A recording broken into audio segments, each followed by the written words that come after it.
Siz bu smuzini ichib bir haftada -5 kilogramm bo'lasiz agarki bir ishni qilsangiz. Nima ish qilishni esa videoni oxirigacha ko'ring, men albatta sizga buni aytaman.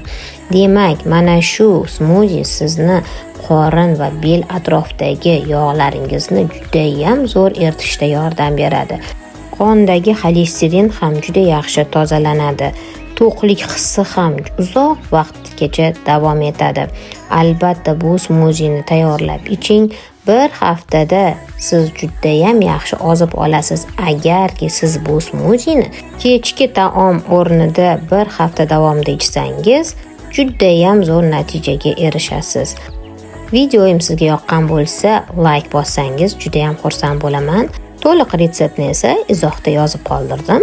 Bu videoni siz albatta saqlab qo'ying. Aytgancha bu videoni ozolmayotgan yaqiningizga albatta yuborib qo'ying.